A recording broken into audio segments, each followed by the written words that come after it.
if you own a home in, sorry about that, if you own a home in Queens, Brooklyn, or Nassau County, and you're asking yourself now that we're in the beginning of the year, should I sell now or should I wait? Well, you're actually asking the right question, right? The mistake right now isn't selling or choosing not to sell, it's guessing.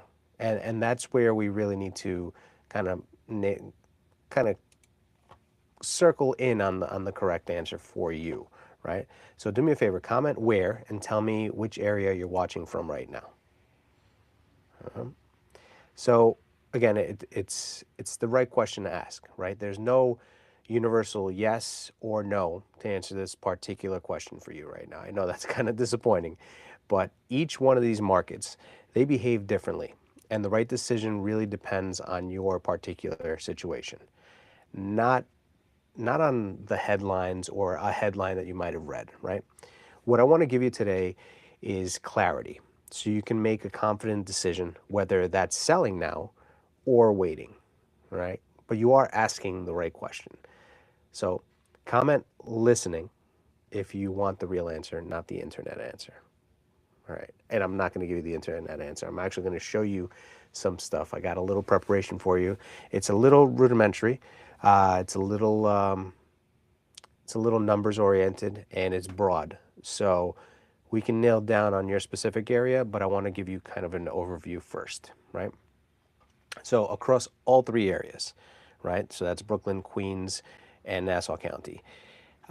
Here's what's true, right? Number one is that buyers are active, right? They're still looking, and no matter what the weather's like outside, we're still fielding phone calls. Whether you just had a storm, you're snowed in, um, you know, kids are off from school, what have you, they are still active, right? We're still having conversations with them. We're still putting offers in, and there's still people losing out on multiple offer situations, right? Homes are taking longer to sell than during the peak years. And when we refer to peak years, we're talking about 2020 to like 2022, 23, when days on market were a lot shorter than now. And I've actually spoken with a lot of agents that have been surprised by, what the days on market are today. And I tell them, it's it's pretty common. It's like you came into the business when things were off the shelves in an hour or two. Now we're going back to where it's a skills oriented business where you do have to know how to market. You do have to know how to do more than just post it on the MLS, right? You need to know the outreach you should be doing. You need to know how to negotiate properties and how to price correctly. Those are more skills that are actually important now more than ever, right? So pricing and presentation, they matter more now than they have in a long, long time. Before you could just put a home on the market, a couple pictures from the front, and you're good. Now you really need to focus and bear down on that and have a professional that can guide you in that direction, right? Negotiation is back, which is not a bad thing. It's something that, again, very common, very normal, and it's all about negotiating price, conditions and terms. So, or terms and conditions. So that's back. And some newspapers, they have these, or websites, they try to sensationalize what's going on. They try to kind of market it as a crash, or a terrible slowdown, or a decrease in prices. But what it really is a return to normalcy. It's normalization of the market. Because if you really think about it, the way that home prices were appreciating so much year over year over the last, let's call it 5, 6 years, it was unsustainable, right? If you just, go ahead and Google, but the level at which homes were appreciating, so how fast they were rising in value versus how much your salary has grown in the same amount of time, or people nationwide, globally, it's just not going up at the same level, right? If prices went up 40%, you might have increased your salary by 15%, which is like amazing, but still, it's not at the same level. So that, plus the interest rates being low at one point, it was just blowing up the value of homes, and affordability has been something that has been a little bit difficult. And honestly, if you've noticed, even your neighbor's home, or homes that you've been, kind of keeping your eye on online, if you've noticed that they've been on the market longer than they have before, that they're sitting longer, comment the little eyeballs, the little eyeball emoji, and show me that that I'm not the only one noticing this trend, right? So let's begin this with Queens, right? And I'll give you, again, we'll talk a little bit about an overview, but also give you some numbers to kind of back it up, right? So inventory is still relatively tight in many of the neighborhoods across Queens. We're talking about Western Queens, Eastern Queens, Northern Queens, Southern Queens. Depending on the type of home, you're seeing tight inventory. And it goes across property types, right? Because there's a different amount of, let's say, one family homes versus two family homes on the market versus condos versus co-ops. But inventory, when I refer to inventory, it's mostly residential that we're talking about. All right. Demand is strong. And one of the things that we have to talk about demand is that it varies block by block. You guys know your neighborhoods. You guys know that this side of the boulevard is not the same as this one as far as prices are concerned, or this street or that street, the types of homes that are there, the way they've been taken care of. A lot of different variables, but it does vary. So that's something that we have to take into consideration when we're looking at how the marketplace is acting overall, right? At the end of the day, despite anything that we talk about, I've talked about this quite a few times, but well-priced homes are still selling. And I said it in another video recently, but the right price sells any home at the end of the day. So keep that in mind, no matter what you're reading in the headlines, right? The right price will sell the right home. They just have to match, right? If you're overpricing, that's where homes are really getting ignored in this type of market, and they're getting ignored quick, right? The buyers are, they're not guessing. They're not like, oh, I wonder how much that house, how much I should offer on that house. They see the competition. They have online resources. They hire their own agents, their buyers agents, who are also experts in the market and guide them on what homes have sold for. They show them that, just like I would show, a home seller, a homeowner, what their comparable sales are like. The buyer's agent is doing that and arming the buyer with knowledge as well, right? So in Queens right now, precision matters more than ever. And for me, it matters as much as it did at the beginning of my career to now. So comment Queens below if this is your market, if you're watching from Queens. I would love to, connect with you a little bit more. All right. So my darling Brooklyn home sellers and home buyers. So let's talk about Brooklyn. So in Brooklyn, buyers have not disappeared. Okay. Motivated buyers are still there. Now, one thing is that depending on the neighborhoods, they've become more selective, right? Because in certain areas, inventory has gone up a little bit, right? But at the same time, motivated buyers are motivated buyers, right? So the condition, the layout, and pricing matter a ton. And if we're talking about the new developments that you see in Brooklyn, that's another thing where there are a lot of incentives being given out. There are beautiful, beautiful properties that are being put up that are at luxury prices, and some that are lower. And they're giving incentives because there's the local markets, the local economy, and then we have to look at global factors, everything that's been going on as far as any economic changes or volatility that either entices or makes potential buyers kind of walk away from things and take a little longer. And some of these luxury properties take longer to sell, so that also factors into an increase in inventory for some of these types of properties, right?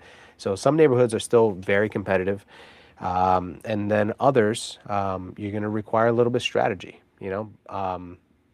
Brooklyn is not just what I would say like a hype-driven market, right? It's actually a choice-driven market, and people are strategizing more now than they have in a long time. So again, it's all about crunching numbers and analyzing the local market, right? Because I say this about Brooklyn, I say this about Queens, but we got to bear down on your individual, neighborhood, your blocks, your type of property, the renovations you've done, the condition of your home, the renovations that you may or may not have done, some of the little things that you could do to increase the value of your home. There's strategic things that we can do to navigate through these waters of what's going on. So comment Brooklyn if that's where you're watching from, because I'd love to connect with my Brooklyn peeps here. All right. And then, of course, now we have Nassau County, right? So in Nassau County, you have quite a mix of the market, right? Suburban demand, it still exists, right? And buyers are looking at a big thing, especially buyers that I've been working with as well. They're comparing the local areas, right? A lot of the buyers might be, let's say, working in Manhattan, so they're viewing their options. They're thinking, okay, how much can I get for bang for my buck in the Bronx, in Queens, in Brooklyn, or the island that's a nice, easy commute into the city, right? How can I get close to the LIRR, or at least have a smooth commute in the morning, especially now maybe my job's changing. It's not so much work from home. Now we're getting kind of back to working in, going back to the office. So they're looking at all their options. So when buyers are looking, especially with the way interest rates have been for a while, they've been pretty much, you can go with the word stable, right? It's kind of been the same, around the same number. They just dropped a couple weeks ago to 5.99%. Of course, this all varies on your particular situation and your credit, your income and assets, all that. But overall, 5.99. They've gone up a little bit, but it's been floating around that low six mark for a while. So buyers are very focused on that, right? They're looking at how much their payments are, and they're weighing options in Nassau County, let's say, with taxes involved. What is the monthly payment going to be? And it's not just mortgage. They keep everything into consideration, right? So that's something. Move up buyers are very common. They're the ones that are going from, let's say, a condo or a co-op in, let's say, Queens or Brooklyn or the city, and they want a yard. They want some space. They want a garage. They want to know what a detached living style is like, right? They're the ones that are looking a lot, and that would be the move up buyer that we're looking at, right? The important thing when you're selling your home in Long Island, and especially in Nassau County, is that you need to price right from day one. So it is mission critical, right? Right now you don't have the 150 person long lines that there were before, right? Affordability is an issue where buyers are being selective, buyers are being careful, and you're not getting those bidding wars that you were getting before, right? And there's many factors to that. I don't want to get into all the factors, but when you look at job reports, when you look at the economy, when you look at any type of volatility that comes up, people are more careful. You see it in the stock market. You see it across all areas. People are more careful. They're looking at their dollars. They're trying to make every dollar stretch out. So it's important, In Nassau County, the right price builds confidence. The wrong price, and what I mean by it builds confidence, the right price in Nassau County and across everywhere we've talked about, it builds confidence in the buyer, right? It also should build confidence in the home seller, because they know if we priced it right, it will sell based on these days on market, what the statistics are. So like what days on market are is we're looking at your neighborhood and we're looking at comparable homes for you, right? Like let's say you have a one family detached garage, front yard, backyard, colonial. We'll compare that with homes that have kind of the same layout, same renovations, kind of as close as we can. And then at the end of the day, when they sell, we see that this one took 34 days, this one took 50 days, this one took 60 days, and then there's an average of how long it took to sell that home. So we look at that when we're pricing your home out and what we can expect based on the history, based on this last 6 month history, let's say, what the price would be, and then how long it would take for you to get that price, right? That would be days on market. And to give you guys an idea, one of the things that we can talk about in the next one is when it comes to days on market, we look at the absorption rate too, which is how long does it take for, let's say today, no other home was put on the market, right? And there's 6 months worth of inventory. That means it's a balanced market. Let's say that, it would take, if nothing else listed today, it would take, 4 months in your neighborhood to sell. Like all the inventory would take 4 months to sell. Then that would be more of a seller's market. And then anything over 6 months worth of inventory, again, like if nothing else was put on the market, everything on in your neighborhood would take, let's say, 7, 8 months to sell, then that's more of a buyer's market. So that's where you can kind of see what it's like per neighborhood and per hyper local area even. So now with those two things in mind, you know how long it would take for your home to be sold and what you can expect for the sale of your property, right? That's kind of a very vague way of talking about how we price these homes.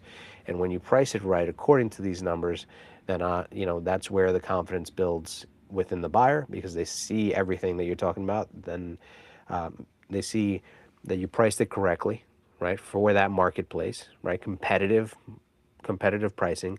Then you also have the buyer's agents that are working with them as well, who are agreeing with the price, and they're not going to try to like nickel and dime and really negotiate all the way down, like lowball offers and that sort of thing. And it takes less time to sell your home. So all those things should make you more confident, right? But the wrong price, when things are too high, that's where there's buyer hesitation. And because they are armed with that knowledge, they know that there's no reason for me to overpay. I could just look at Johnny's house down the road and buy that one instead, even if I have to do a couple of different things.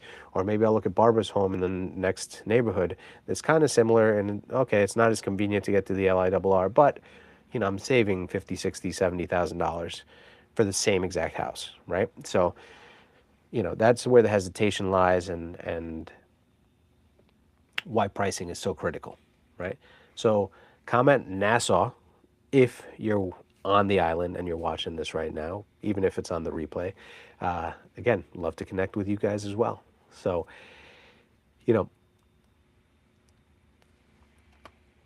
let's go into the numbers, right? So I want to show you guys some of the stuff that we've been looking at, and not just me, telling you just based off of telling you, right? So if you just give me one moment.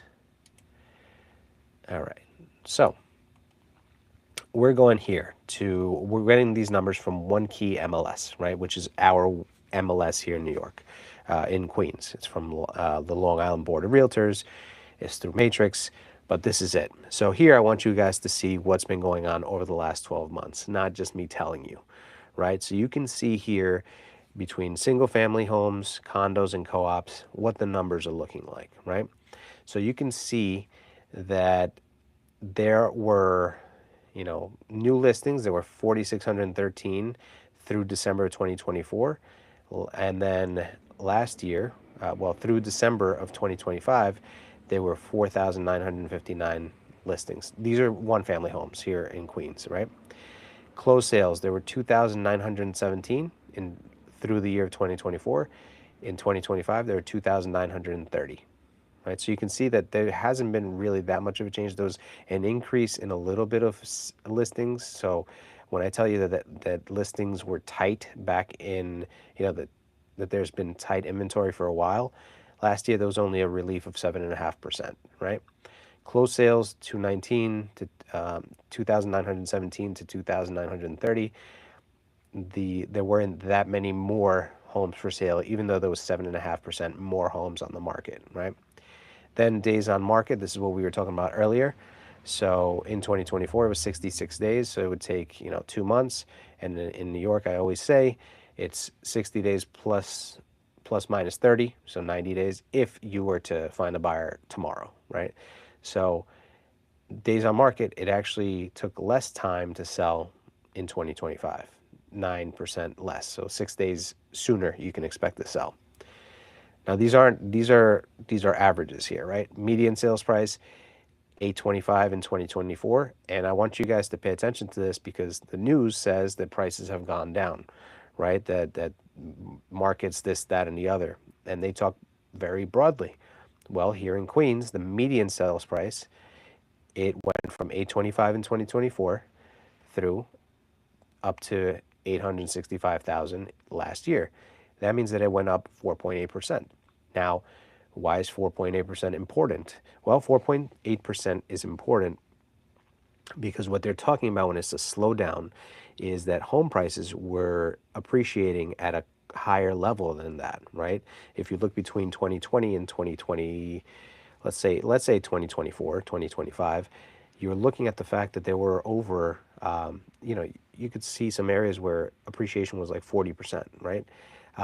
There were many different numbers and percentages throughout that, but it was a very high double-digit percentage. When it's at 4.8% year over year, that is a little more manageable. That's more normal. That's where affordability is not, uh, you know, so strained like it is the other way around, right? Percentage of original listing price received. So this is listing to sales price ratio. So in other words, what you put the home on the market for versus what it sells for. And remember that this takes into consideration homes that were extremely overpriced, and then those that were, just a little bit, and then those that were priced perfectly. And then you also have homes that were underpriced, and then that price went up based on demand. So in other words, let's say you put your home on the market for 800,000 and it's like 5 to 10% less than what the market value would be. Well, that enticed more buyers to come by. They offered, and you ended up getting 875,000, let's say, as that scenario. So that bumped up the list to sales price ratio, over 100% of asking. So these numbers are kind of an average of that. So keep that in mind, right? Condos, you had 2,830 in 2024, then 2,726 last year, that means that there was three and a half, a little over 3.5% less condos for sale last year. The same thing with closed sales. You had 978 in 2024. 2025, you had 1,090. So more were closed. So maybe some of them were not listed just last year. They might have been on the market since the end of 2024, that sort of thing. And then days on market, that went from 102 days in 2024 to 87. Now, let's also keep in mind that during this time, interest rates have been on a downward trend. So that definitely has helped the numbers improve, and hopefully that continues this year, right? When it comes to condos, they were receiving in 2024 94.8% of asking price, and then last year it was 95.1%. So they were getting a little more, and that could also factor in the pricing might have gotten better, so kind of tough to tell. Now, inventory of homes went from 1,018 to 979, and so inventory went down. Co-ops in 2024, you went to 4,451. Then as new listings, and it was 4,297 last year, which is a decrease of 3.5%. Closed sales 2,686 in 2024, 2,521 last year, which was another decrease of 6.1%. So there were just less sales. And then as far as days on the market in 2024, and this is why you see the difference in properties. A one family took 60 to 66 days, right, in 2024 to 2025. And then the condo and co-op market took longer time. So 103 days on average in 2024. And then in 2025, it was 89 days. So that decreased over 13.5%. And then you have the median sales price was 315 to 330, which was an increase of 4.8%. So again, prices went up. Median sales price went up in single families, in condos, and in co-ops, right? And then inventory went down from 1,550 to 1,487. So inventory, again, we saw a little bit of a downward trend. So it's kind of balanced when you look at it that way, right? So that would be Queens. Now, I did want to show you Brooklyn. So now we'll go to Brooklyn second, and don't worry, Nassau, we're getting there. So in Brooklyn, same kind of analysis here. In 2024, you had 693 new listings. And again, this is through One Key MLS. There's also the Brooklyn MLS, but I'm not giving you those numbers because I don't have that at the moment. I'm just giving you what was through here. And there's a higher percentage, I believe, that is sold through here. So 693 new listings 2024, then 707 new listings in 2025, which was an increase of 2%. So you can see again, inventory, when we say that there's tight inventory, we only went up 2% in one family homes, right? So there was not that much of a relief, and you still have the same buyer demand.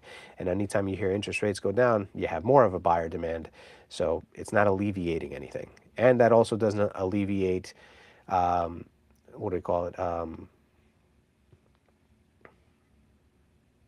The affordability either, because more people wanting the same thing, usually that means that prices increase. So supply and demand, right? Closed sales in 2024 at 331, you will go down to 291 in 2025, and that would be a decrease of 12.1%. So closed sales went down. Days on market, again, that would be 87 in 2024. And then in 2025, it was 74 days on market for one family homes. And that's a decrease of almost 15% days on market. So that's it. They sold quicker.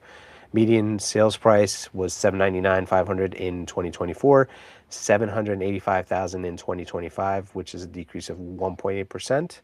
And that could be for different factors. It could be the type of one families, their condition, and so on.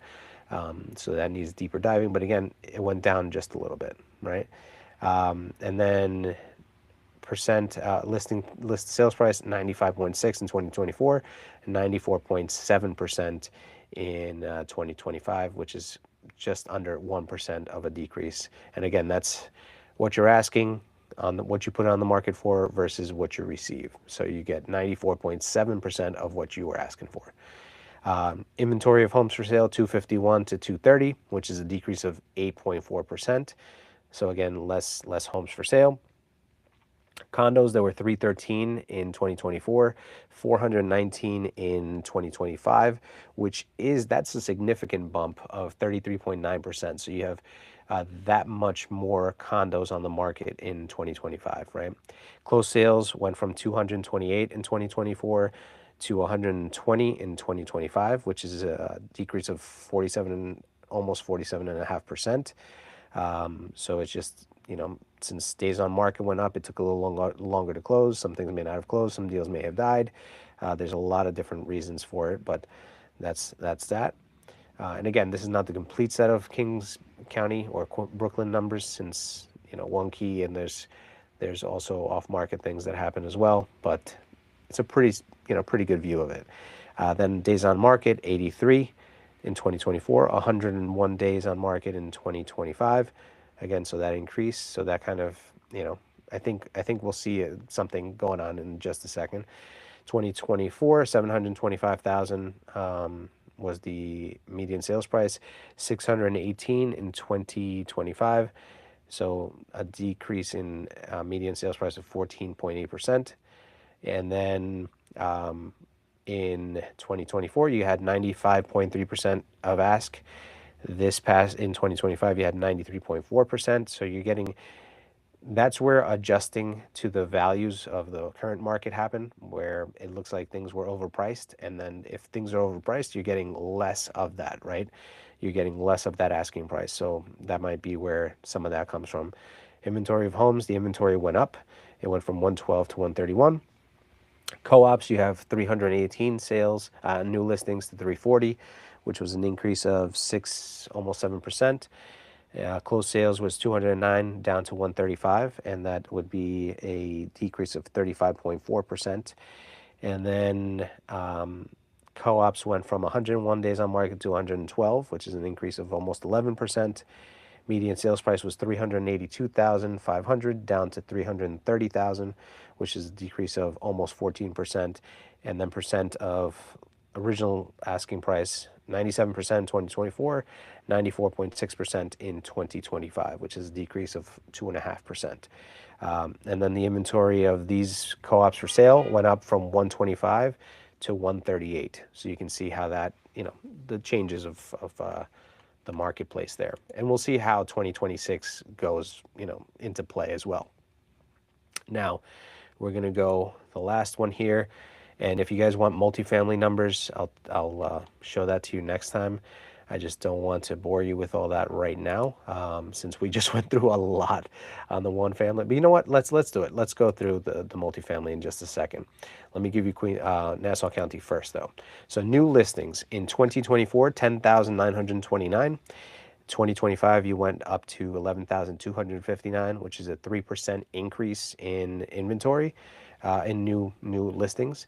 Closed sales 8,268 in 2024 to 8,242 in 2025, which is just a very, very small decrease.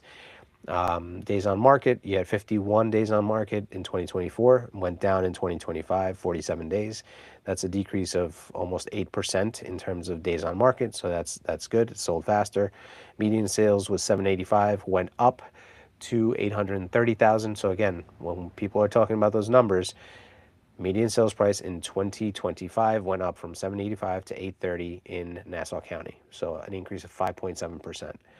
Condos, you had 940 new listings in 2024, 903 in 2025. That's a decrease of 4% almost in inventory, so that tightened up a little bit, not much. Closed sales was 747 in 2024, 734 in 2025, a decrease of 1.7%. Days on market was 59 in 2024. In 2025, it was 63 days on market for condos, so that increased almost 7%. But that's not a very significant jump in terms of days on market. Median sales price went up from 787 for condos to in 2024 to 825,000 in 2025. So median sales price went up 4.8%, almost 5% year over year. Again, that's a healthy jump in prices, again, in the single family and in the condo market, for 5.7% and 4.8% respectively, which is a respectable number for your investment to grow, and also for affordability not to be completely extinguished, right? Co-ops, there were 1,021 in 2024, almost identical in 2025, 1,020. Closed sales was 786 in 2024, 823 units in 2025, which is an increase of 4.7% of closed sales. Days on market went from 69 in 2024 to 56 in 2025. So again, things were selling faster all around in Nassau County. Median sales price was 315 in 2024 for co-ops in Nassau County. They went up to 349 in 2025, which is an increase of almost 11%.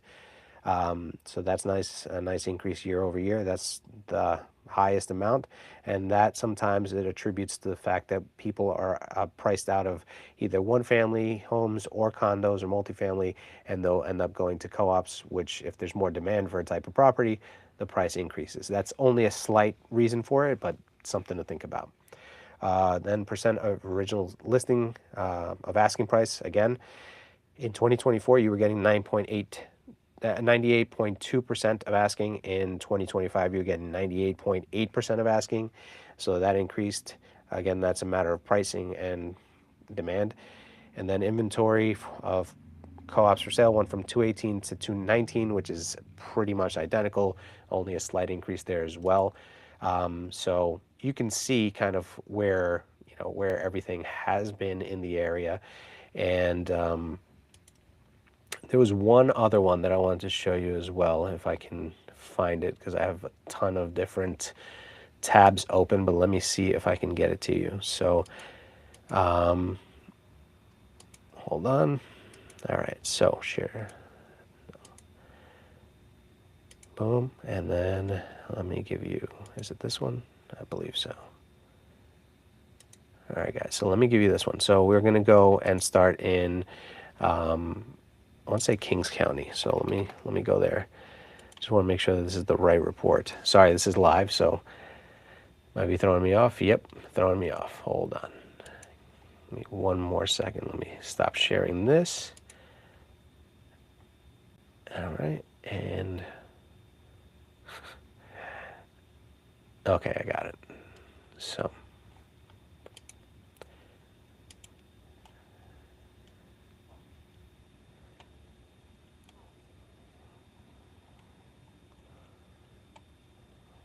one second, guys.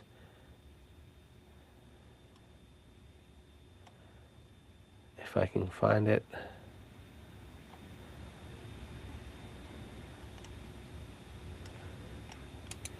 There we go. Okay.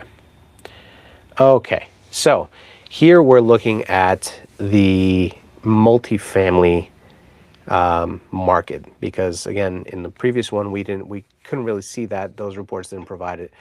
This one does. So here in Queens, we're going to consider duplex, triplex, and quadruplex. So these are multifamily. So 2 family up to 4 family. And we're going to look at the numbers, right? So I want you to see in Queens, this was over the last, you can see there from 2020, from January 26th, 2025 to today's date that I'm filming this. You have the different prices. You have a little bit of the days on market. You'll see what's going on. So let me kind of give you an overview. It's not exactly what we talked about in the other one, but in 2025, basically up till now, for multifamilies, again, 2, 3, and 4 family, you have different numbers here. So we're going to go with median numbers. So days on market was 46. 46 days on market for those types of properties to sell. And you could see that there's a minimum, maximum days on market. There was one that's almost 2 years that's on the market. And then, it depends on price points and all that. But you have the median list price was 1.199, and the median close price for those properties was 1.150. Again, there are properties that are way above that, way below that, but it averages out to that being the median. When it comes to the average price, it was 1.24650, 1,240,650 as the average listing price. And then the closing was 1,202,993. Again, that's 2, 3, and 4 family. And we could dive into, if you want more individualized, more specific numbers to your type of property, if you want me to just look into the 2 families, 3 families, or 4 families in the area, let me know. I just want to give you a little bit of an overlook there. And then what we can do is, let me go back to the criteria here for 1 second. And we can look at Kings County now, which was Brooklyn, right? And we'll look at the results. And I have it for the last, 365 days, tabular. Okay. And then here for Kings County, again, duplex, triplex, quadruplex. So 2 family, 3 family, 4 family. The median list price was $1,099,000. Sold for $1,050,000, 54 days on market. Again, you can see that there's some that was on there for 574 days. That was the most in the marketplace. The average list price was $1,221,802. Average close price was $1,208,234. And then days on market average was 85 days. All right, so that's from the moment it's put on the market to the day it closes. So that's the day it goes under contract, then closed, I believe. I'll get that clarified for you. But it's only on the market for 85 days or 54 days, depending if it's average or median. All right, so to give you that idea, right? So again, if you want more, narrowed down focus on 2 families, 3 families, 4 families in your particular area, let me know. And then we're going to do the last one here, which was, if you'll just give me a moment, criteria. We're going to go to Nassau County, okay? And again, I would go into everyone individually, but I'm already, I've already been on here for a little bit. And if we want to get very specific, we can, but we'll see. Now here, in Nassau County, let's give you the numbers. So again, this is for a duplex, triplex, quadruplex in Nassau County. So 2 family, 3 family, 4 family, and the median listing price was $895,000. The median close price was $887,500, and the days on market were 32 days on market. That's the median days on market. The average list price was $972,272. and the average close price was $948,833. And the days on markets were 59, so less than 2 months on average. Again, this is for 2-family, 3-family, 4-family in Nassau County. Obviously, numbers go above and below that, and that's why we really have to narrow down to a specific number, but at least this gives you a market overview. And just like the other ones, you have these numbers they come from one key MLS, and then there are third parties, whether it's Cotality, InfoStats, Fast Stats. This is where we're getting the statistics for you. So that's the main numbers that we were going over. So you kind of have an updated analysis right now as of today. Obviously, we're going to do this some more. I actually had fun doing this. This almost felt like I was on ESPN. So we'll give you more of those numbers and give you more of a story behind them to make it more interesting. But if you own a home in Queens, in Brooklyn, or Nassau County, and you're asking yourself, should I sell now or wait? Again, you're asking the right question. And now that you saw this, you watched this video, you see what's been going on in actuality in your marketplace. It gives you more of an idea. The mistake at the end of the day right now isn't selling. It's really guessing whether or not it makes sense for you.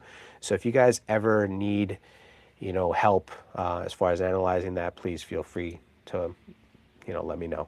And comment where to let me know here where you're looking from, where you're watching. If you have even if you're not in New York but you do have a property here, or you don't live here and you're curious about your neighborhood, let's connect you with somebody that can help at the end of the day.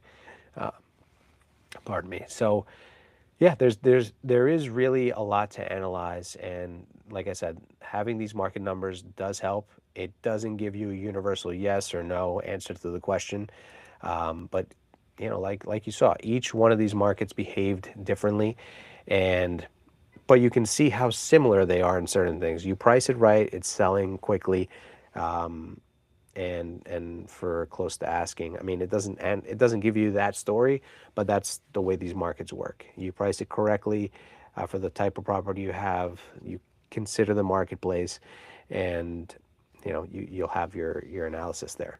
And honestly, the right decision whether or not you should sell doesn't even rely on a price. It doesn't rely on a headline. It depends on your specific situation. Because at the end of the day, what does the money matter if you don't need it, or you don't have a plan for it, you don't know where you're going? The things that always really matter are what your goals are with the sale of your property at the end of the day, right? So if it's money, if it's a strict money thing where you need the money, that's something we can provide guidance on how to get the most money for your home. We do have guides on that. We have a special pre-sale consultation where we walk you through the home and give you an idea of what to do, low cost, options to increase the value of your home. And just guide you on things. We're not always there just to make you sell. If you're not armed with the knowledge, if you don't know if this makes sense for you guys, if we don't know your situation, then we can't honestly tell you if you should. But if after you watch all this and it checks all the boxes, and you do know where you're going, you have an idea that you're ready, willing, and able to make a move, we can definitely we can help you. At the end of the day, what I really want to do today and anytime that I meet with you is to give you clarity, because at the end of the day, we want you to make a confident decision, whether that's selling now, whether it's waiting, whatever it could be. And if you want the real answer, and what I mean by the real answer, if you want the real answer for you, then just comment clarity below and I'll make sure to reach out to you. Or if you want it more private, DM me, or you can always call or text 917-982-8899. Again, 917-982-8899 to, analyze your specific situation and see if it makes sense for you.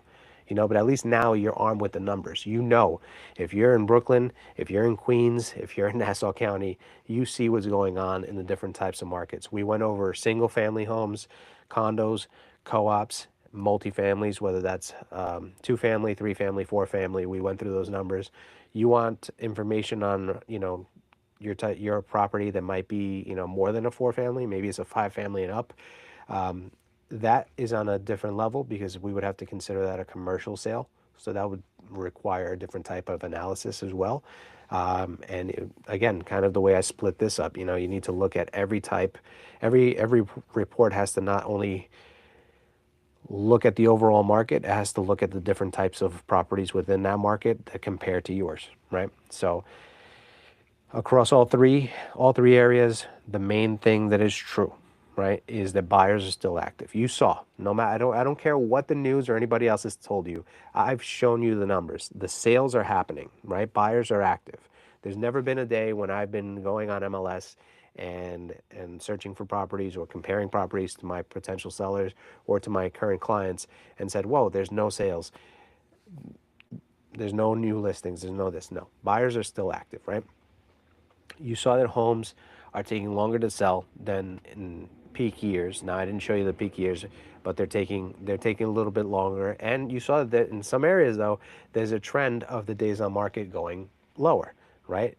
And again, I attribute that always to pricing things better and also to the demand where there might have been an increase of properties available. So it all plays a factor into that. Pricing and presentation, they matter throughout all three areas, no matter what. Again, negotiation is back. It's not a bad thing. And you saw the numbers. When we're talking about negotiation, think in your mind of what you saw there between the relationship between asking price and sales price, right? What listing price and sales price. You need to see that that's where you really see what's going on. You see that there was a range of like 94.8% of asking price up to 98.8%. It all varied across the different types of properties, but there is some type of negotiation there, right?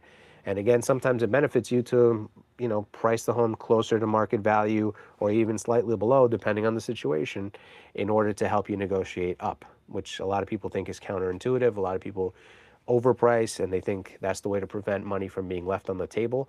And sometimes what that only does is delay your home from selling and cause you to lose money at the end of the day. So we want to make sure you know that. So negotiation, not a bad thing. It is good to negotiate. It is normal. It in a balanced market, in the different markets that we're in, that is a good thing.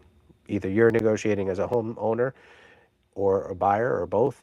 So that's a really good thing. Remember, sometimes home sellers, you guys need to go somewhere. So you need the sale of your home contingent on you finding a property.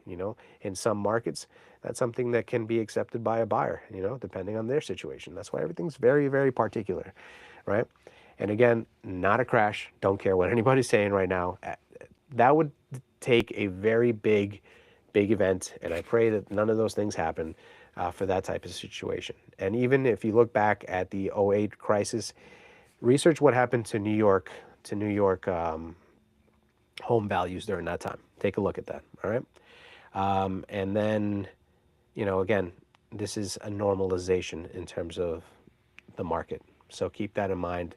And if you guys ever need, any clarification, if you need help with your particular property, we'd love to help you out. So, thank you very much for being here, for, asking your questions, for reaching out to me. And, just let me know if you guys need any help, and make sure to share this with someone that could benefit if you are, if they need any of the information here, or if you trust me enough to speak with them and to help guide them in terms of what they should do with their property, or, what they should do with, with their idea of buying something.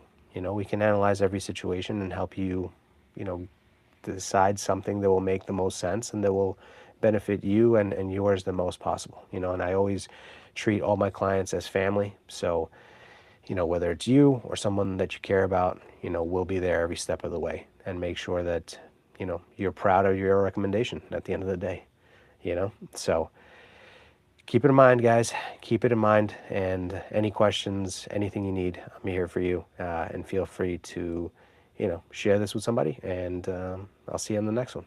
Stay safe. Later, guys.